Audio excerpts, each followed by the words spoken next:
गोविंद मेरो है, गोपाल मेरो है।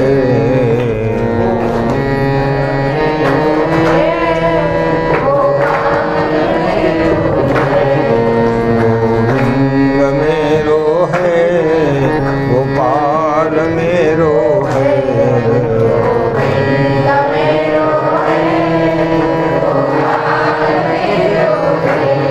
श्री बांके बिहारी नंदलाल मेरो है।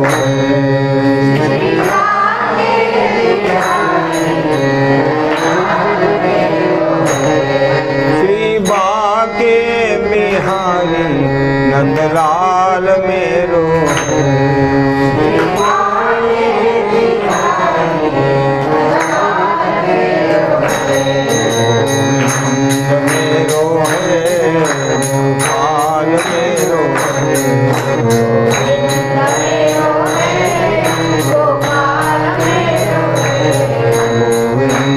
मेरो है, गोपाल मेरो है।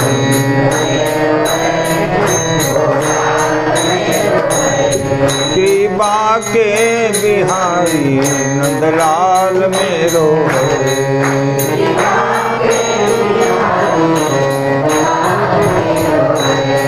श्री बांके बिहारी नंदलाल मेरो है। श्री बांके बिहारी नंदलाल मेरो है।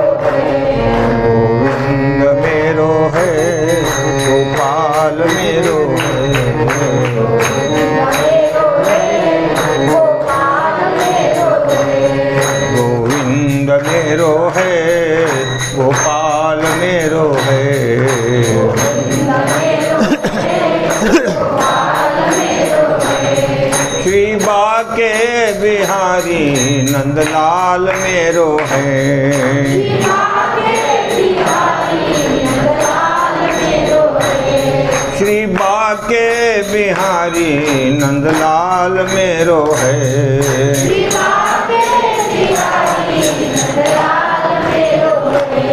गोविंद मेरो है, गोपाल मेरो है।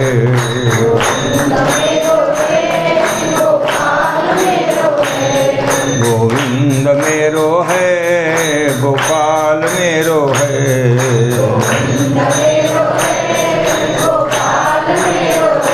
प्रभु रामचंद्र भगवान बजरंगबली। श्री संत गोस्वामी तुलसीदास महाराज। शांति ब्रह्म भगवान बाबा। परम पूज्य भीमसिंह महाराज। परम पूज्य भक्तराज महाराज। सब संतन की। नीलाम्बुजश्यामलकोमलाङ्गं सीता समारो। पाणमहासायकचारुचापं नमामि रामं प्रभुं। अतुलितबलधामं हेमशैलाभदेहं धनुजवनकृशानुं ज्ञानिनाम् अग्रगण्यं सकलगुणनिधानं वानराणामधीशं रघुपतिप्रियभक्तं। ब्रह्माम्भोधिसमुद्भवं कलिमलप्रध्वंसनं चाव्ययं श्रीमच्छम्भुमुखेन्दुसुन्दरवरे संशोभितं सर्वदा। संसारामयभेषजं सुखकरं श्रीजानकी जीवनं। धन्यास्ते कृतिन पिबन्ति सततं श्रीरामनामामृतं। पुण्यं पापहरं सदा शिवकरं विज्ञानभक्तिप्रदं। माया कमलापहं सुविमलं प्रेमाम्बुपूरं शुभं श्रीमद्रामचरित्रमानसमिदं भक्त्यावगाहन्ति ये ते संसारपतङ्गघोरकिरणे दह्यन्ति नो मानवाः भक्त भक्ति भगवन्त गुरु चतुरनाम वपुये इनके पगवंदन किए आसे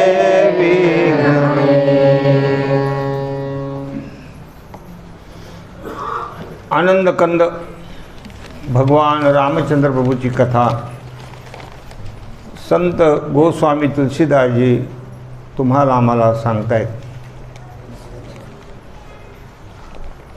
अनेक ऋषीमुनींना साधू संतांना अनेक कलियुगामध्ये कवित्व करणाऱ्यांना पुढे कोणी रामकथा लिहिली सर्वांना या ठिकाणी तुलसीदासजी वंदन करतायत. भगवती माता सीतेला प्रभू रामचंद्रांना वंदन करून नंतर नामाला वंदन करतायत. काल आपण नामाचा महिमा बघत होतो की र आणि म. र म्हणजे हा रफार आहे आणि म म्हणजे मुकुट. ज्याप्रमाणे राजाच्या डोक्यावर मुकुट असावा आणि वर छत्र असावं तसं हे रामनाम आहे. समुजत सरिस नाम अरुणामे प्रीति परस्पर प्रभु अनुगामी. नाम आणि नामी. नामी म्हणजे प्रभू रामचंद्र आणि ते नाम म्हणजे रामनाम. याच्यामध्ये कसं आहे, प्रीती परस्पर. नाम नामीचा अभेद आहे पण त्याच्यामध्ये प्रभू अनुगामी. एक प्रभू आहे आणि एक अनुगामी आहे म्हणजे सेव्य सेवक भाव त्याच्यामध्ये आहे. त्याच्यामध्ये कोण सेवक आहे कोण सेव्य आहे किंवा कोण श्रेष्ठ आहे अशा प्रकारे दोघांमध्ये थोडासा फरक दाखवला आहे. नाम रूप दुई ईस उपाधी अकथ अनादि सुसामुझी साधी. नाम आणि रूप हे ईश्वराच्या ह्या दोन उपाध्या आहेत. तसं ईश्वरसुद्धा उपाधीशिवाय होता येत नाही. मायोपाधी शिव बोली जेती. तो सुद्धा उपाधी म्हणजे अवताराला म्हणजे तिथे नाम आणि रूप हे आलेलंच आहे. अकथ अनादि सुसामुझी साधी म्हणजे निर्गुण परमात्मा असो सगुण परमात्मा असो तो अकथनीय आहे म्हणजे आपल्याला पूर्णपणे त्याला सांगता येणार नाही. शब्दातीत अशा प्रकारचा तो आहे. तो अनादि आहे. अनादि म्हणजे आधी तोच आहे, त्याच्या आधी कोणीच नाही. अनादि म्हणजे ज्याला कोणी आधी नाही. नाहीतर काही काही जण अनादि शब्दाचा अर्थ खूप दिवसात असं नाही त्याचा अर्थ होतो. अनादि म्हणजे तोच सगळ्यांच्या आधी आहे, त्याच्या अगोदर कोणी अशा प्रकारचा तो अनादि आहे.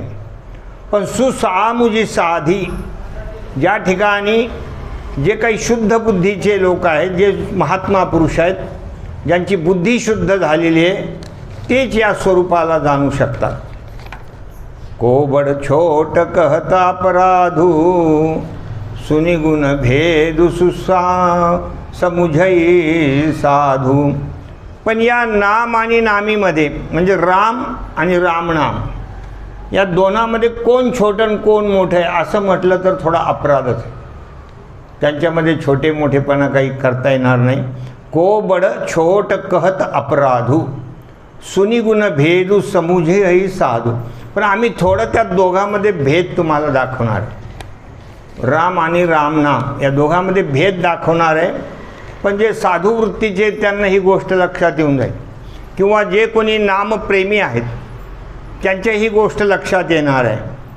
देखिए रूप नाम आधीना रूप ज्ञान नाही नाम विहीना. या ठिकाणी कुठलंही रूप आहे ते नामाच्या अधीन असतं. देखिए रूप नाम आधीना रूप ज्ञान नाही नाम विहीना. एखाद्या रूपाचं ज्ञान जर आपल्याला व्हायचं असेल तर ते नामाविरहित होऊ शकत नाही. कुठलंही आपण गोष्ट बसली तर त्याचं नाव काय. एखादी समजा रूप विशेष नाम बिनु जाने करतल गतन पर ही पहिचान. एखादं विशेष रूप असलं आणि ती गोष्ट आपल्या कोणी हातावर जरी ठेवली, समजा आपण एखादी गोष्ट पाहिलीच नाही, अनेक जगामध्ये गोष्टी आहेत, काही अशा त्या हे असतात बघा, मसाल्याच्या ज्या वस्तू असतात कुठल्या कुठल्या काही काही असतात, त्याच्यात एखादी वस्तू आपण कधी पाहिलीच नाही ते जर हातावर ठेवली तर आपल्याला काय कळणार ही कोणती वस्तू आहे म्हणून, कोणती आपल्याला काय कळणार आहे. कारण अनेक जगामध्ये चिल्लर चालर खूप वस्तू आहे. रूप विशेष नाम बिनु जाने म्हणजे या ठिकाणी कुठलीही एखादी विशेष गोष्ट असली ती आपल्या हातावर जरी आली, करतल गतन परही पहिचाने, जरी करतलावर जरी आली ती तरीसुद्धा आपल्याला त्याचं नाव कळाल्याशिवाय हे आपल्याला सांगता येणार नाही की हे जायफळ आहे का काय फळ आहे का काय आहे आणि काय नाही, आपल्याला काही सांगता येणार नाही काय म्हणतं. कारण त्याचं नाव कळाल्याशिवाय ते कळत नाही आपल्याला. सुमिर्य नाम रूप बिनु देखे आवत हृदय स्नेह विशेषे. पण सुमिर्य नाम म्हणजे नाव जर एखाद्याचं आपण घेतलं आणि समजा त्याचं रूप जरी बघितलं नाही तरी ते डोळ्यासमोर येतं. जर आपण त्याला पाहिलेलं असलं, ती गोष्ट पाहिलेली असली, सुमिर्य नाम रूप बिनु देखे आवत हृदय स्नेह विशेषे, त्याचं लगेच आपल्यासमोर डोळ्यासमोर चित्र येतं. समजा आपण म्हटलो नरेंद्र मोदी असं नाव घेतलं आपण, पण तर आपल्या डोळ्यासमोर कोण येतील, पंतप्रधान. मग लगेच ते माणसाला ते सगळं दिसू लागतं आहे की नाही. मन की बात वगैरे सगळं ऐकायला यायला लागतं माणसाला. तर अशा प्रकारची एखादं गोष्ट घेतली आपण, समजा म्हटलो टमाटा म्हटलो तर ते लगेच दिसायला लागतं, लिंबू म्हणलो तर लगेच दिसायला लागतं. पण इथे काय सांगितलं, नाव घेतलं म्हणजे सुमिर्य नाम रूप बिनु देखे आवत हृदय स्नेह विशेषे. ती गोष्ट आपण कधी जरी बघितलेली असली त्याचं नुसतं नाव घेतलं की डोळ्यासमोर ती उभी राहते आहे की नाही. नाम रूप गती अकथ अकहानी समुझत सुखदन परती बखानी.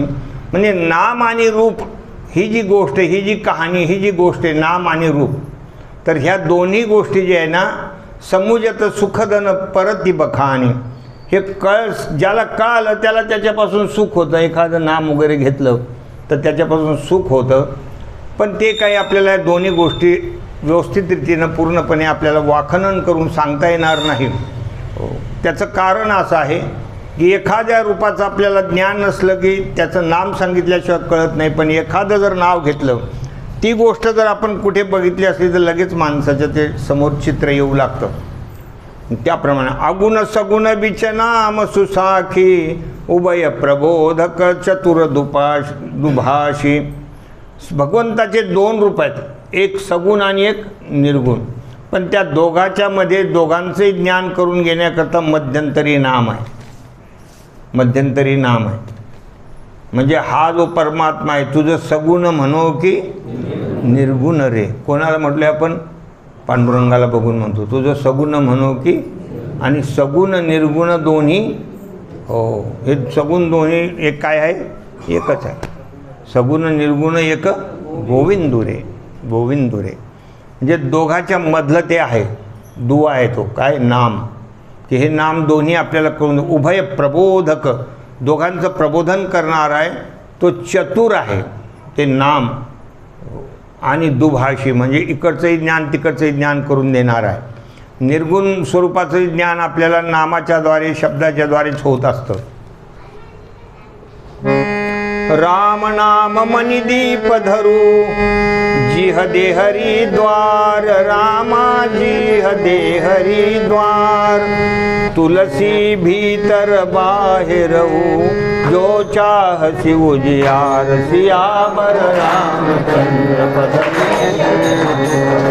सिया राम जय.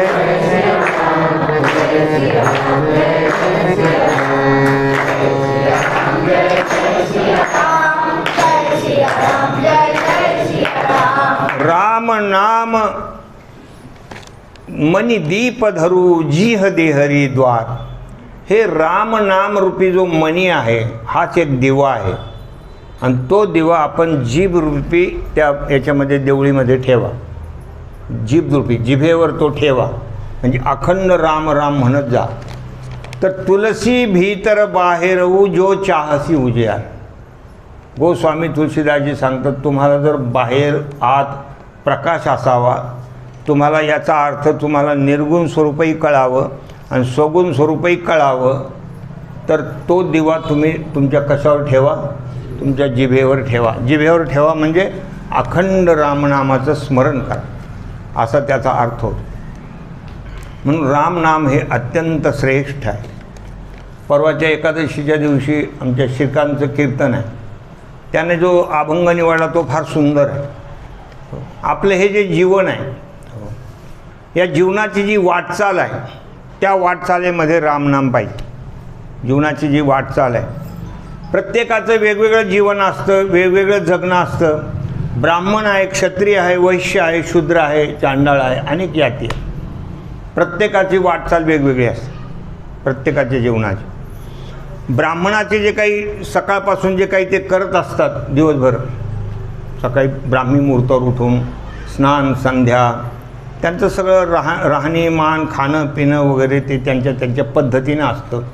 तसंच क्षत्रियाचं वेगळं, वैश्याचं वेगळं, शूद्राचं वेगळं, सगळ्यांच्या जीवनाची वाटचाल वेगवेगळी आहे. प्रत्येकजण जो काही या ठिकाणी खटपट करत असतो कशासाठी? पोटासाठी. दिवसभर जी आपली खटपट चालू असते ते रेल्वेच्या याच्यामध्ये सुद्धा ते ना म्हणतात ना, त्याचा आवाज तसा येतो. त्या रेल्वेचं ज्यावेळेस सुरू होते ना, कशासाठी पोटासाठी कशासाठी असं रेल्वेतून सुद्धा आवाज येत असतो. तुम्ही जे काही रेल्वेचे प्रवास करणारे कधी इथून पुढं तुम्ही त्या कान देऊ नका. हो. तर अशा प्रकारे हे सगळं जे चाललेलं आहे आपलं चरितार्थ चालवण्यासाठी असतं.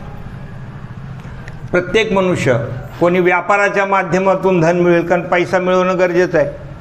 संसारामध्ये वित्त लागतं, पोटात पित्त लागतं आणि परमार्थात चित्त लागतं. हे तीन गोष्टी लागतातच. संसारात जर वित्त नसलं तर संसार चालत नाही. पदोपदी काही काही खर्च अर्थ चालूच असतं.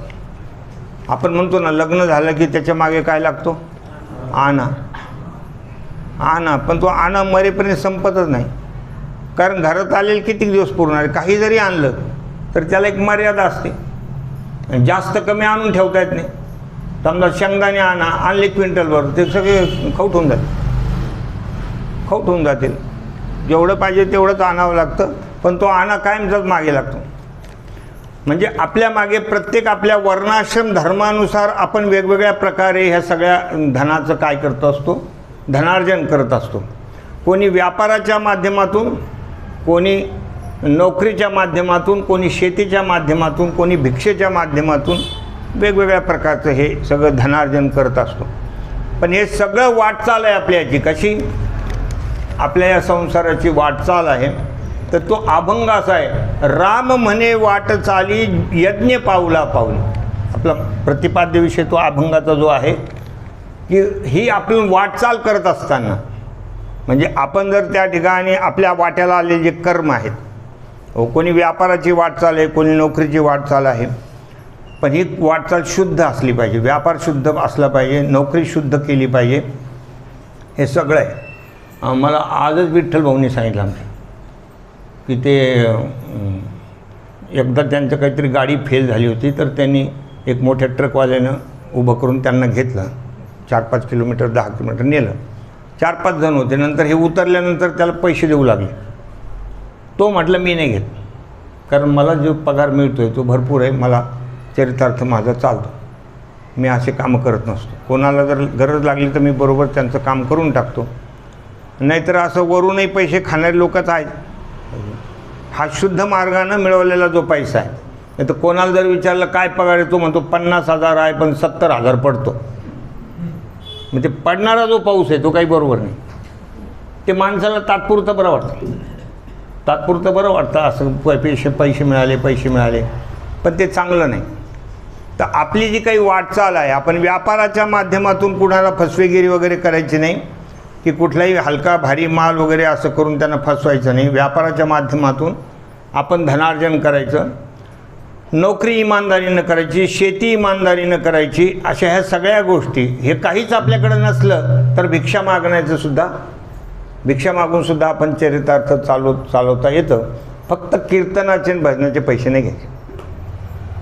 हा मात्र तुकोबारायचा तुम्हाला सगळ्यांना निरोप आहे. जो कोणी या धर्मामध्ये उतरला असेल, भागवत धर्मामध्ये, कीर्तन असो, भजन असो, कथा असो, काही असो, ते भगवत सेवा आहे ते. आणि जर तुम्ही त्याला जर व्यापार बनवलं तर मग भगवंताच्या प्राप्तीकरता राहीलच काय शिल्लक. कशानं भगवान मिळणार? कारण तुम्ही त्याच्याद्वारे पैसे मिळवायला लागले म्हणजे संसार करायला लागले. पैसा मिळवला म्हणजे संसार करणं. तो संसाराचा साठी त्याचा वापर करायचा नाही, ते भगवत प्राप्तीसाठी त्याचा वापर करायचा. या तिन्ही मार्गानं आपल्याला काय करता येतं? ही वाटचाल आहे, ही जीवनाची वाटचाल आहे. पण राम म्हणे वाट चाली यज्ञ पाऊला पाऊली. एक त्याच्यामध्ये जी पंढरीची वाट आहे ती या अभंगामध्ये तेवढं आपल्याला लावता येणार नाही विशेष करून. पण ही खरी आपली जीवनाची जन्मल्यापासून मरेपर्यंत काय आहे? वाटचाल आहे. म्हणजे कधी व्यापार, कधी नोकरी, कधी काही शेतीबाडी वगैरे.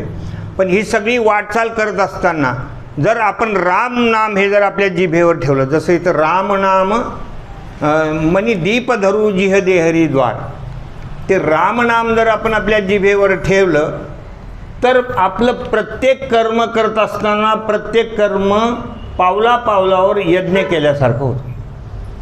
आपल्या वाट्याला आलेली जी वाटचाल आहे वर्णाश्रम धर्मानुसार, ती जर आपण व्यवस्थित केली आणि ते करत राहिलो, वाटचालच आहे जीवनातली. सकाळी उठल्यापासून चालूच असतं सगळ्याचं. प्रत्येकाचं असतं ना मारण, डोक्यामध्ये ते भरलेलंच असतं. उठलं की आज काय करायचं, आज कोणता वेळ पुढे द्यायचा, कोणता वेळ काय द्यायचा. महिला जरी असली तर त्यांची ती स्वयंपाक करणं, घरकाम करणं ही वाटचालच आहे ना. त्यांच्या वाट्याला आलेलं ते कर्म आहे ना. आणि ते शोभतही नाही. जे गडी माणूस म्हणला तू जाय नोकरीला, मी करतो स्वयंपाक, असं बरोबर दिसत नाही ना. मग ज्याचा त्याचा तो विषय आहे. तुमचीही जीवनाची, महिलांची जी वाटचाल आहे ती वाटचाल करत असताना फक्त मुखामध्ये रामनाम मणिदीप धारण करायचं. की काम करत असताना भगवंताचं नामस्मरण ठेवायचं, भगवत स्मरण ठेवायचं. असं जर आपण केलं तर आपले कामं करताना जेवढे काही पाऊल इकडे तिकडे पडतात ते सगळे यज्ञासारखे होतात. यज्ञ पाऊला पाऊल, प्रत्येक पाऊल म्हणजे करायचं संसारातले सगळे कामं. पण ते कामं करत असताना रामनाम जर असलं तर ते प्रत्येक कर्म आपलं काय होतं? यज्ञामध्ये जमाव होतं. कारण त्या अभंगामध्ये जो विषय सांगितला, धन्य धन्य ते शरीर तीर्थव्रतांचे माहेर. असे जे कोणी राम राम म्हणता म्हणता जर आपले हे कार्य करत असेल तर त्या शरीराला धन्य म्हटलेलं आहे. मोठे मोठे तीर्थ तिथे विसाव्याला येतात. मोठे मोठे व्रत, पयोव्रत, असे जे काही व्रत सांगितलेले आहेत, कात्यायनी व्रत, असे वेगवेगळ्या प्रकारचे व्रत आहेत भागवत ग्रंथामध्ये. हे सगळे व्रत तिथे आरामाला येतात. जशी मुलगी ही कुठे जात असते आरामाला? माहेरी जात असते. तिला तिथे चांगलं वाटतं. माहेरचं जरी जवळ गाव आलं माहेरचं, अगोदर बैलगाड्याने वगैरे मुली जायच्या, तर ते का आम्ही लहानपणी एक गाणं ऐकायचो बाबा. त्या गाडीवानाला ती म्हणते, गाडीवाना हाकरे आलं माझं माहेराचं रान, असं ते गाणं होतं. ते चाल माझ्या ध्यानात नाही, तुमच्या कोणाच्या असेल ध्यानात. तिला तिथे खूप आनंद व्हायचा माहेराचा. माहेराकडचं कुत्रं भेटलं तरी आनंद होतो तिकडचं. अशा प्रकारचं हे माहेर. तर सगळे व्रत, सगळे तीर्थ, मोठे मोठे बद्रीनारायणसारखे सुद्धा मोठे मोठे तीर्थसुद्धा तिथे येतात. कुठे येतात? जे आपलं काम करत असताना, आपल्या जीवनाची वाटचाल करत असताना रामनाम ज्याच्या मुखामध्ये आहे, अशा प्रकारचं ते आहे म्हणा.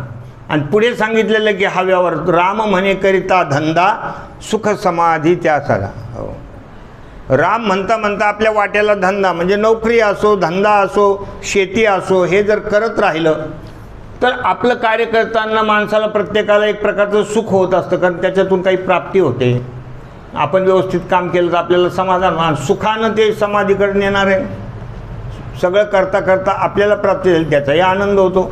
आणि ते असं तुकोबारांचं तुका म्हणे सुख समाधी हरिकथा असं म्हटलेलं आहे. नेने भवव्यथा गाईल तो, सुखानं समाधीकडे ते नेणारं साधन आहे. आपल्या वाट्याला आलेला धंदा. आता बघा तुम्ही, आता कोणी नोकरी, कोणी व्यापार, कोणी काही, आता कोणी रिटायर झालेले आहेत म्हणजे मग आता आम्हाला काही धंदा राहिला नाही. असं कसं उरले ते हरी तुम्हाला समर्पण, हा एक धंदाच आहे ना. उरलेलं आयुष्य भगवंताला समर्पित करायचं. झाली बाबा, ती जे केलं आहे ते आपली भगवंताची सेवाच आहे. हे काल मला प्रवचन झालं, आमचे पानखडे साहेब भेटले. ते मला म्हणले महाराज आता आम्ही रिटायर झालेलो, आता पूर्ण भगवत सेवेमध्ये आयुष्य घालायचं. ते म्हणले माझे 2-4 नातेवाईक आहेत, मी तुमच्या ते यांच्याकडं सोनक पिंपळगावला पण गेलेलो आहे, फार चांगले माणसं आहे ते. तर तिथे त्यांनी सांगितलं, तिथे त्यांना या मोबाईलच्याद्वारे ही रामकथा पाठवतो, 2-4 ठिकाणी मी पाठवून देतो म्हणे. हे फार मोठं काम आहे. अरे आप तरे त्या की कोण बडाई और नको भलो नाम दिलाई. आपण स्वतः काही गोष्ट साधना करून आपला उद्धार करणं आणि जगालाही ते सांगत राहणं, हे नंदूभाऊसुद्धा जे करतात ते फार मोठं कार्य आहे. ते यांच्यामुळे खूप लोकांना ते बघायला मिळतं. काही लोक आनंद घेतात त्याचा. थोडेफार असे लोक असतात की ते काही त्याच्यात त्यांना हे नसतं, रस नसतो, ते फक्त दाबतात आणि बंद करून टाकतात मोबाईलमध्ये. मग ते पडून जातं, त्याच्यावर मार्क पडून जातात, पण सगळे मार्क खरे नसतात. त्याच्यातले काही रसिक लोक आहेत त्याच्यात खरे मार्क असतात.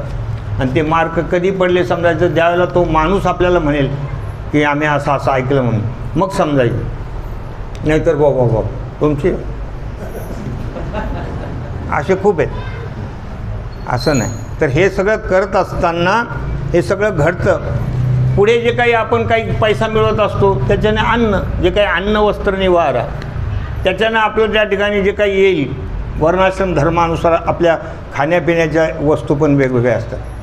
ब्राह्मणाचं जेवण वेगळं असतं, क्षत्रियाचं वेगळं, वैश्याचं वेगळं असतं. हो, असं सगळं ते वेगळं असतं. सात्विक आहार तिथे तुम्हाला ब्राह्मणाकडे वगैरे सात्विक आहार मिळेल. आमच्याकडे एक महाराज आले होते मराठी समाजाचे, त्यांची आम्ही व्यवस्था ब्राह्मणाकडे गेली.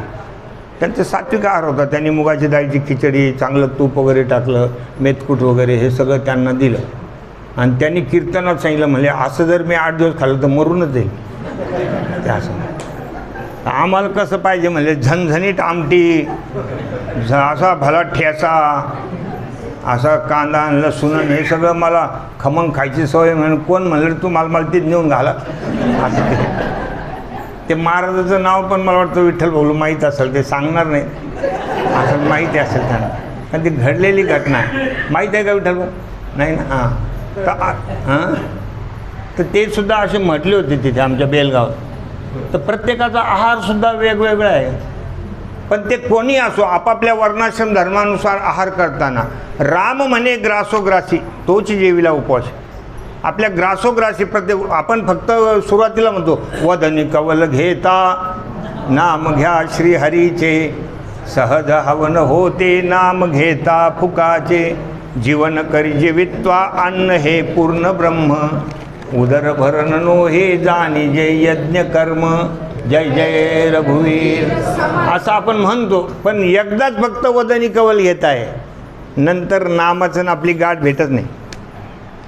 शेवटपर्यंत तर एवढं माणूस रंगून जातो त्या जेवणामध्ये, चांगलं जेवण झालं तर.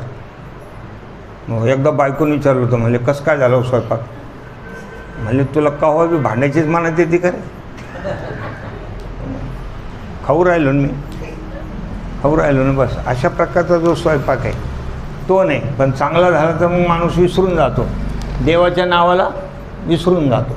अशा प्रकारे राम म्हणे ग्रासोग्रासी तोची जेविला उपवासी, म्हणजे त्याचा फार मोठा अधिकार असतो. एवढं जेवण करूनही ते सगळं जेवण ब्रह्मार्पण होऊन जातं. ब्रह्मार्पणम ब्रह्मवीर ब्रह्माग्नो ब्रह्मणावतम ब्रह्मैव तेन गंतव्यम ब्रह्मकर्म समाधिनः.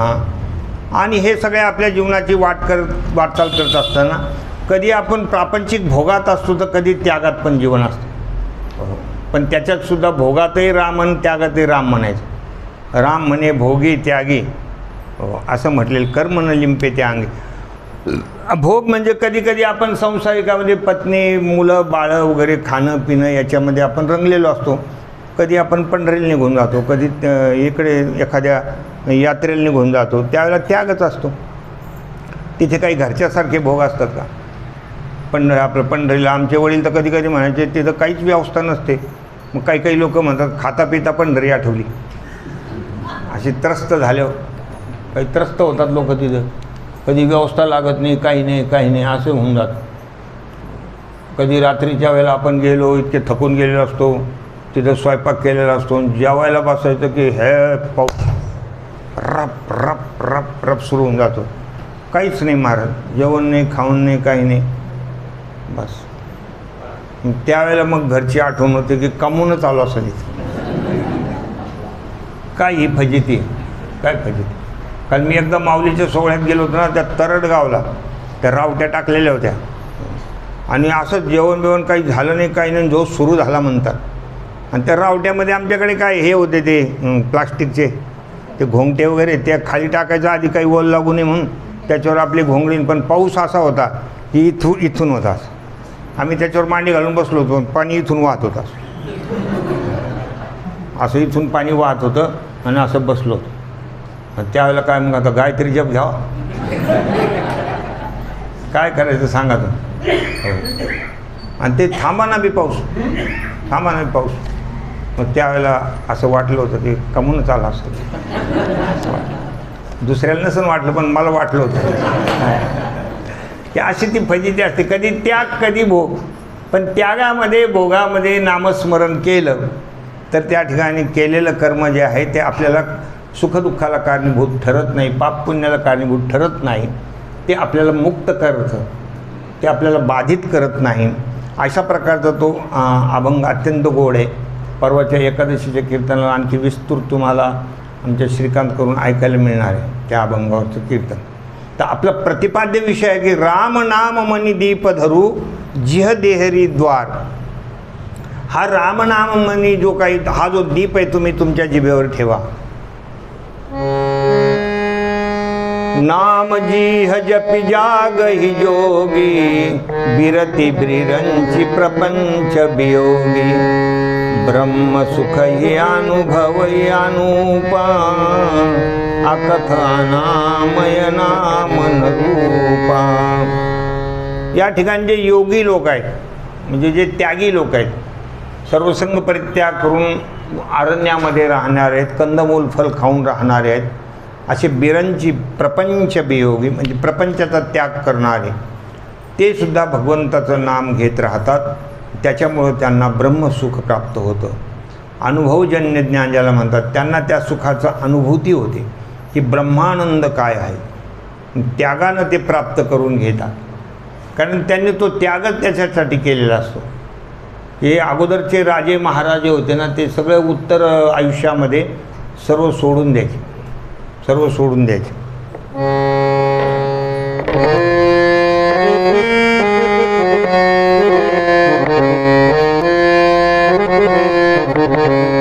अठरा भार वनस्पती फुले फळे ओळती, बावित्या पोखरनी नदी गंगा वाहती.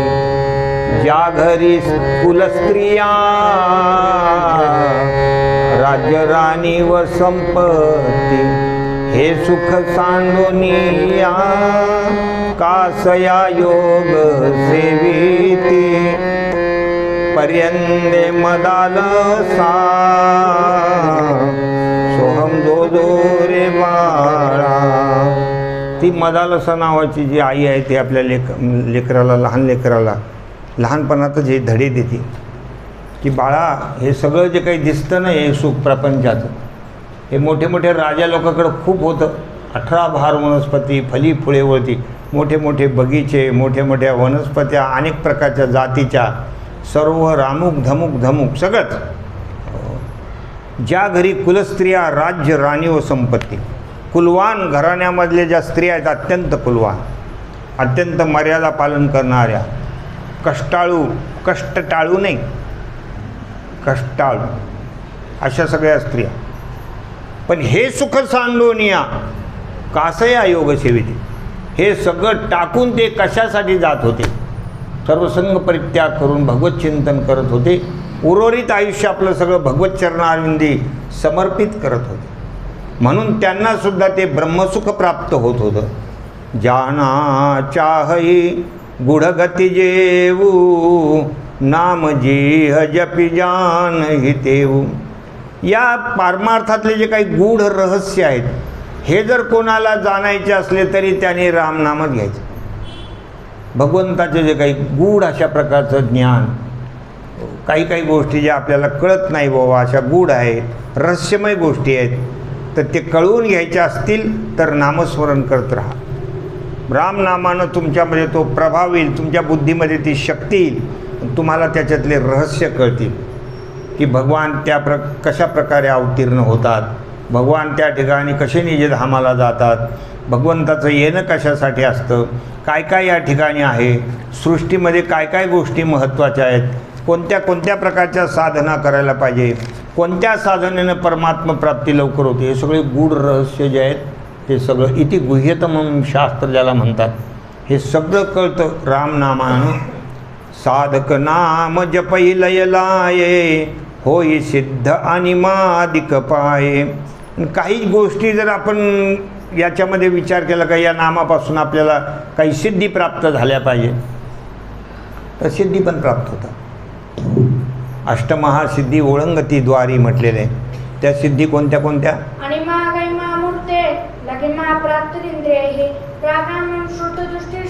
शक्ती प्रेरणमीशिता मुनेश समूहवशिता यत्कामवसिद्धि एतामसिद्धे सौम्या अष्टोच्चत्पत्तिकामताः अनुर्म्यत्वं देहेऽस्मिन् दूरश्रवणदर्शनं मनोजकामरूपं परकाय प्रवेशनं स्वच्छन्दमृत्युर्देवानां सह क्रीडानुदर्शनं यथा संकल्पे बुद्धी राज्ञा प्रति यथा गतिः.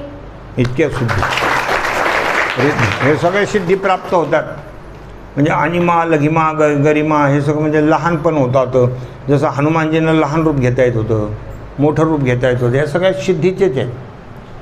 आता नाही तर 400 योजन समुद्र ते उल्लंघन करून जाणं, त्याची काही आपल्या शरीरामध्ये असं वर उडण्याचे थोडंच आपलं पंचमहाभूताचे शरीर आहे. आपण असं हवेमध्ये नाही जाऊ शकत, तर रिद्धिसिद्धीनं जाता येतं, शरीर हलकं करता येतं. नाही तर असं नाही करू शकत. अशी तुम्ही उडी मारून बघा, तुम्ही ताबडतोब खाली येता, ताबडतोब खाली येतं. एक विद्यार्थी तर वर्गात झोपत होता, असं त्याचं डोकं टेबलाला लागायचं. ते शिक्षकांनी विचारलं, म्हणले असं का मुरायला? म्हणले गुरुत्वाकर्षण शक्ती आहे ती, ते डोकं असं तिकडे ओढल्या जातं म्हणजे माझं. तर हे गुरुत्वाकर्षण शक्ती, अशा प्रकारचं हे शरीर आपलं हलकं होऊन जाऊ शकत नाही. पण हनुमानजीकडे त्या सगळ्या रिद्धी सगळ्या होत्या ना, ते शरीराला हलकं. जे अष्टांग योग साधना करणारे त्यांचं शरीर हलकं असतं. आता हे समाधीपर्यंत जरी रामदेव बाबांचा विषय नसला तरी ते अष्टांग योग साधनेच्या काही साधना आहेत त्यांच्याकडे, म्हणून आपल्यापेक्षा त्यांचं शरीर हलकं आहे, हलकं फुलकं शरीर आहे, म्हणून ते गर गर गर फिरतात. कोणतेही आसन तुम्हाला करून दाखवलं एका क्षणात. इतकं पिळदार शरीर आहे ते, इतकं पिळदार, आणि नेहमी हसत बोलतात, नेहमी प्रसन्न. कारण व्यायाम करणारे लोक हसत खरत बोलत असतात. जे कधी व्यायामच करून मला ॲसिडिटी झाली, आज मग पोटच गुबारलं, कम खातो एवढं, काय खाल्लं होतं रात्री? काही नाही, 4 प्लेट भजे खाल्ले होते. इतकं कुठं खात असते का? एकदा ते एखाद्या हॉटेलच्या मालकाने त्या माणसाला येऊन सांगितलं, म्हणले बस करा हो, मला पाहावं ना तुमचं, हे काय खाणं आहे का काय? भेळ खाणं आहे. म्हणले मी तर पैसे देऊ राहिले, पैसे जरी दिले तर मी नाही देत म्हणले. आता मला भेव वाटू राहिलं, काही झालं तर काय सांगता येतं. त्या पैठणलासुद्धा असं झालं होतं, गुलाबजामुन वाढायला लागले ना, तर ते बाजूच्या माणसाने पाहून त्याला पाहून हे याला कसं तरी व्हायला लागलं. ते मला तुम्ही गुलाबजामुन घेऊ बरं, आता लई झालं. ते म्हणलं अरे मी खाऊ राहिलो, तो काय चाललं? नाही मला आता पाहावं ना म्हणले तुमचं. आणि त्यांनी तरी घेतले, जसे घेतले तशी यांनी उलटी केली. म्हणजे त्याने गुलाबजाम खाल्ले, याला उलटी झाली. ते मला पाहावं मी तरी काय करू म्हणले आता. आणि एवढं कुठं असतं का? त्याच्याने कुठं हलकं फुलकं शरीर राहतं का? तर हे सगळं अष्टांग साधना करणारे लोक आहेत, त्यांचे शरीर हलकं फुलकं असतं. ते कोणत्याही कामाला टटकन उठतात, उठ बस वगैरे सगळं होतं. इतक्या याच्यामध्ये सुद्धा रामदेव बाबाचं किती कर्कर शरीर होतं. त्यांच्यासारखे तुम्हाला असं चक्रासन हे टाकता येईल का? एखादं म्हातारं मोडून जाईल जागेवर, तसं करायला गेलं. बरेचसे लोक असे त्यांच्याकडे पाऊ पाऊ करतात आणि कुंकडे बेटकुळ्यासारखे उलटे सुलटे पडत राहते. तर हे रिद्धी सिद्धी वगैरे जे काही त्या या सगळ्या प्राप्त होतात या नामामुळं सगळं काही घडतं, सगळं घडतं. अनेक साधू संतांच्या कथा आपण सांगतो ना. आपले प्रातस्मरणीय वामन भाऊ महाराज होते, त्यांना रिद्धी सिद्धी प्राप्त होत्या. ते जे बोललं ते खरं व्हायचं, त्यांना रिद्धी सिद्धी संपन्न होते. ते जे काही बोललं ते खरं व्हायचं. बैलगाडीमधून एका गावाला ते गेले तर बैलाकरता चारा आणलं म्हणले, त्या गंजीमधून 2-3 पेंड्या आण. बाबा आले म्हणून सांग, तो गेला मग बैल गाडी चालवणार. म्हणले वामन भाऊ महाराज आले, 1-2 पेंड्या द्या बैलाला द्यायचं. तो म्हणला हे गाळाटा न्या भाऊ, मी आत्ताच गंज लावलेली 5,000 कडव्याची गंज आहे, आत्ताच लावलेली आहे, हे गाळाटा घेऊन जा. बाबाला म्हणा बैलाला द्या. तर ते नाही का चिपाटे चापाटे उरलेले असते. तो म्हणला मी गाळाटाने नेणार भाऊ, बाबा राग होतील. तुम्हाला माहिती आहे बाबा स्वभाव, तुला द्यायच्या पेंड्या. म्हणले नाही नाही मी आत्ताच गंज लावली, पेंड्या नाही देत. मग ते येल आलं आणि बाबाला सांगितलं. म्हणले बाबा तो म्हणतो पेंड्या नाही, गाळाटा घेऊन राह. जाऊन दे म्हणले, जळून दे, नका कधी आहे ना. आज नुसता जळून दे शब्द निघायचा उशीर, तिकडं पेटलं ना ते पूर्ण पेटून गेलं. पण ते त्यांच्या वाणीमध्ये याच्यामध्ये ती शक्ती असते, पावर असतो अशा प्रकारचे. म्हणून वामनभाऊ महाराजांना खूप भिवून राहायचे लोक. ते बाबा काही बोलू नये आपल्याला, अशी त्यांना भीती वाटायची. त्यांच्याजवळ जायला वगैरे भीती वाटायची. कधी काही डेअरिंग करून काही महिला वगैरे लांबून बोलायच्या, त्या जवळ पण जात नव्हत्या. त्यांच्या जीवनातल्या अनेक कथा आहेत अशा. त्या अगोदर साबणी वगैरे काही नव्हतं, तर शाडू लावायच्या अंगाला. आणि वाहत्या पाण्यावर त्या खडकावर एक महिला बसली होती, शाडू बिडू लावला होता अंगाला. आणि बाबा तिकडून चालले. म्हणले कोण? भाऊ चालले का? वामन भाऊ महाराज. म्हणले हा. म्हणले बाबा या औंधा पाऊस आहे का नाही? बाबा काही बोलणे, काय बोलायचं. आणि बाबा औंधा संक्रांत कशावर बसलेले? म्हणले खडकावर. ते म्हणले आणि तिनं काय घातलेलं आहे, काय नेसलेलं, काही नाही, शाडू लावेले म्हणे अंगाला. अरे बाया म्हणे, ते दोन विचारू राहिली मला. मग ते त्यांचा स्वभाव असा होता. पण ते रिद्धिसिद्धी संपन्न होते, रिद्धिसिद्धी होत्या त्यांच्याकडं मुखामध्ये. हे सगळ्या गोष्टी नामानं प्राप्त होतात. नामानं हे सगळं प्राप्त होतं. राम जपई, या ठिकाणी साधक नाम जपई लय लाये, होई सिद्ध आणि मादिक पाये. जपई नाम जन आरत भारी, मिटई कुसंकट होई सुखारी. आर्त स्वरानं जर नामस्मरण घेतलं तर नाना प्रकारचे संकट जातात. नामाच्या चिंतने 12 वाटा पळती विघ्ने. अनेक संकट निघून जातात. जसं द्रौपदीवर संकट आलं होतं, त्या द्रौपदीवर आलं. किंवा द्रौपदी त्या पांडवाची परीक्षा घेण्याकरता दुर्योधनानं रात्रीच्या वेळेला दुर्वासमुनीला पाठवलं ना. आणि यांना दिवसभर ती सूर्य थाली मिळाली, त्याच्यातून अन्न प्रसवायचं. पण रात्रीच्या वेळेला ते काम करत नव्हतं, रात्रीच्या वेळेला ते काम होत नव्हतं. आणि मुद्दाम दुर्वासमुनीला त्यांच्याकडे पाठवलं. मग तिथे ते आले, भोजन मागितलं. मग संकटच आलं की नाही सांगत. रात्र झालीचे असं आहे ना ते.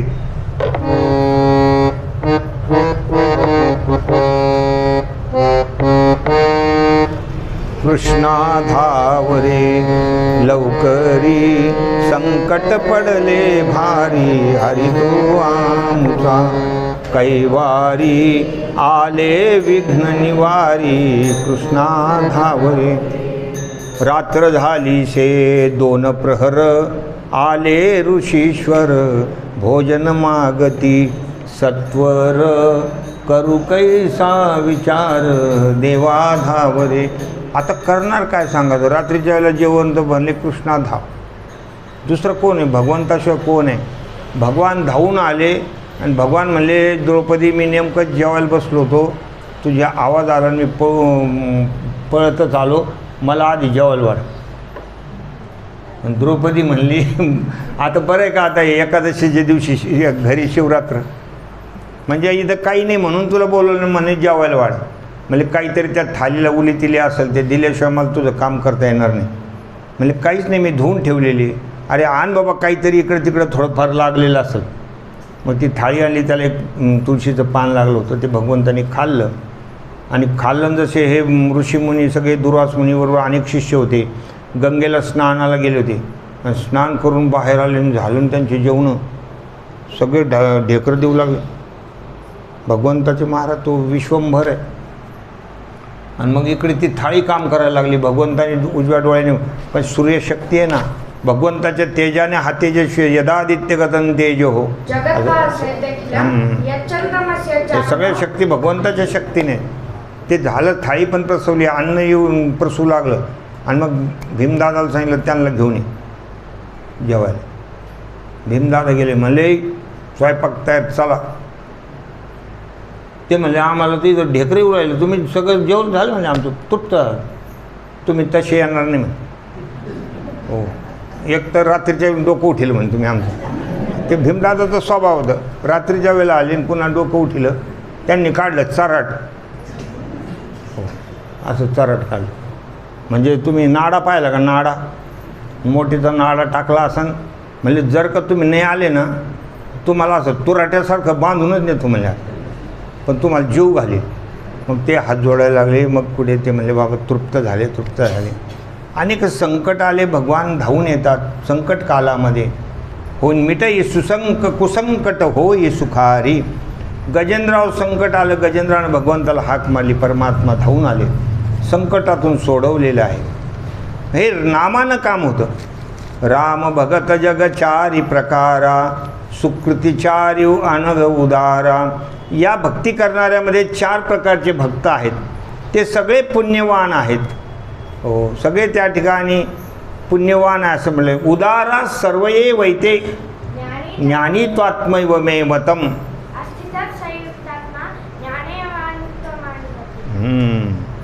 वा वा वा. चतुर्विधा भजन्ते माम, चतुर्विधा भजन्ते माम जना सुकृतिनोर्जुन. वा, बरोबर. हे जे आहेत हे 4 प्रकारचे भक्त.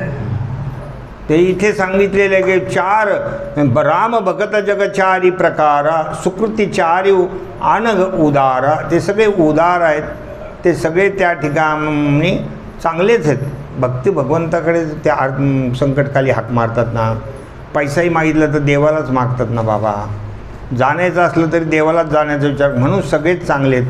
पण त्यातले त्यात ज्ञानी भक्त भगवंताला जास्त आवडतो. चहु चतुर कहू नाम आधारा, ज्ञानी प्रभुई विशेष प्यारा. सगळ्यांनाही भगवंताच्या नामाचाच आधार आहे. ते देवाकडेच चाललेले आहेत ना संकट कालामध्ये का होईना. म्हणून चहु चतुर कहू नाम आधारा. या सगळ्या याच्यामध्ये त्यांना नामाचाच आधार आहे. पण ज्ञानी प्रभुई विशेष प्यारा. ज्ञानी भक्त भगवंताला विशेष रीतीनं आवडतो.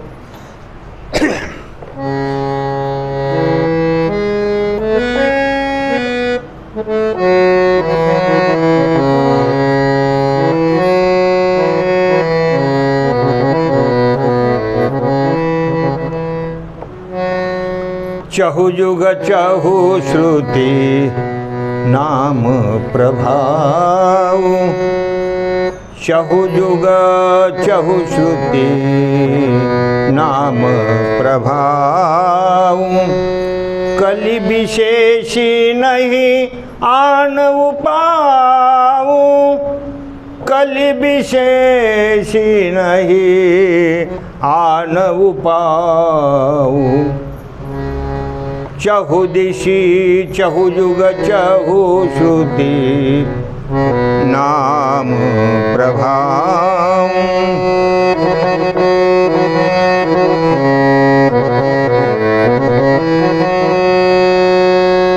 चहु जुग चहु श्रुति नाम प्रभाव.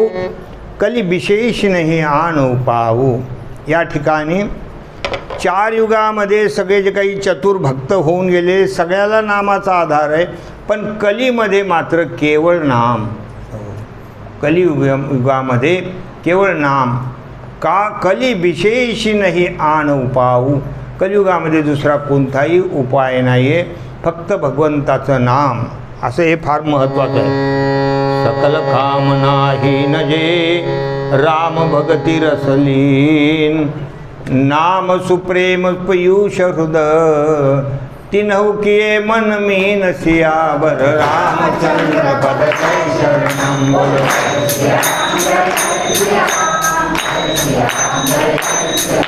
बोलो जय सिया राम जय।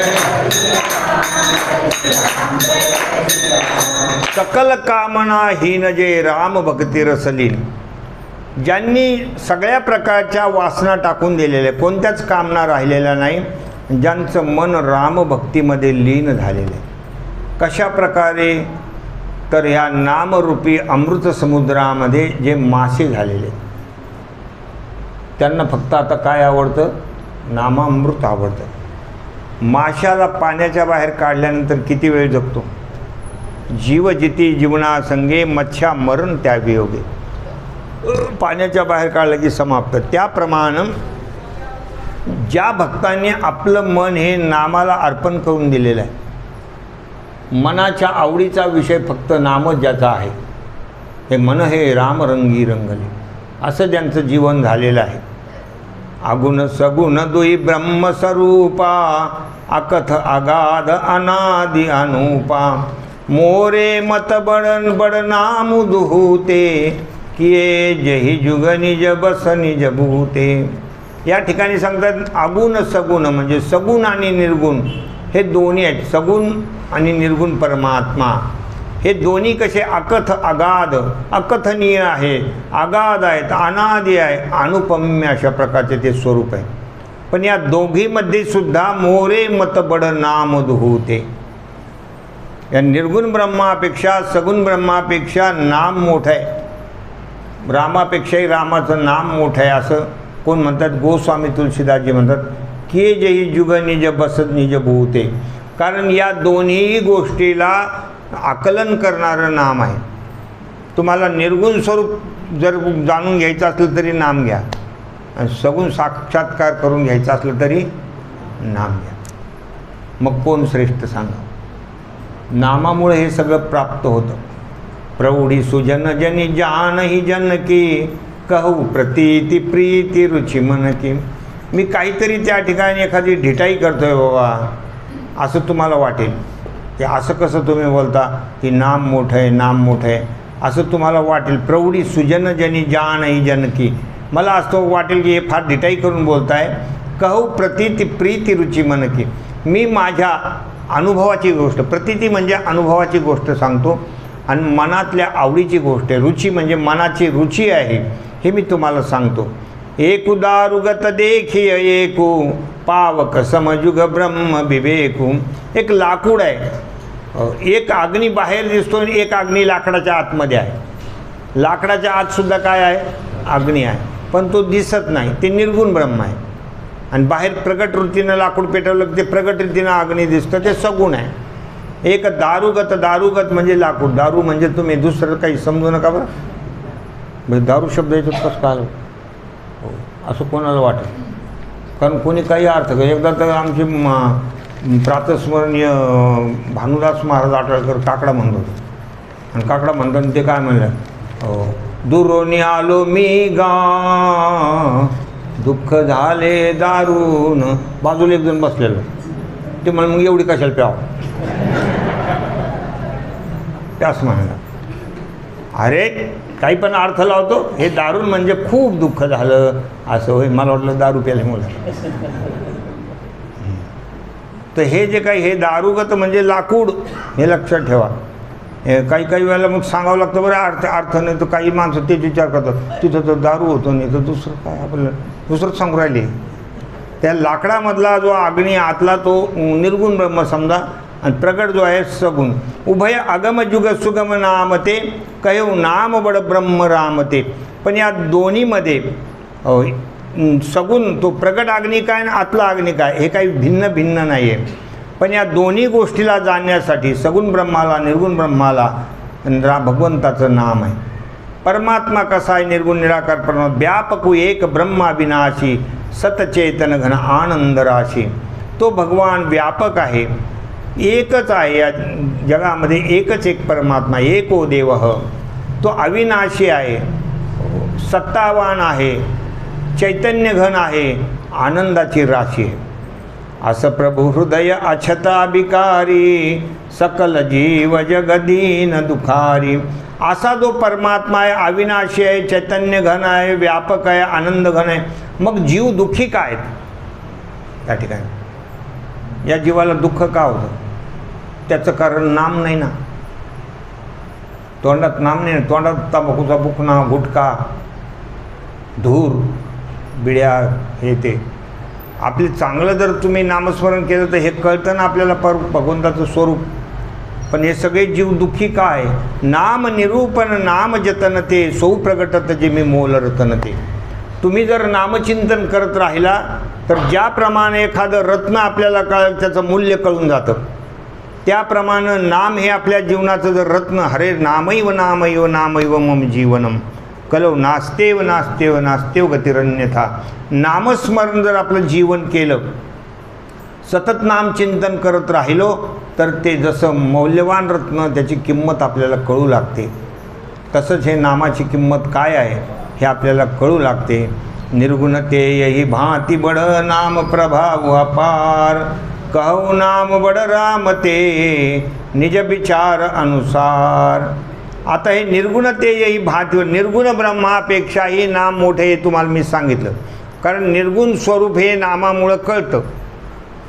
जे कोणी ऋषीमुनी वगैरे असतील, सतत नामचिंतन करता करता निर्गुण ब्रह्माचं त्यांना ज्ञान होऊन जातं, त्याची अनुभूती होते, ते ब्रह्मस्वरूप होऊन जातात, त्यांना ब्राह्मीभाव प्राप्त होतो वगैरे वगैरे वगैरे. आता हे तुम्हाला आम्ही सांगितलं. पण कहू नाम बड राम ते निज विचारानुसार. आता सगुण ब्रह्म म्हणजे जे राम आहेत प्रत्यक्ष अवताराला आलेले, त्या रामापेक्षाही रामाचं नाम किती श्रेष्ठ आहे ते आता मी तुम्हाला सांगतो. असं तुलसीदासजी म्हणतात. पण ते आज सांगणार नाही म्हणतात, उद्या सांगू, उद्या सांगू.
की जय श्री राम जय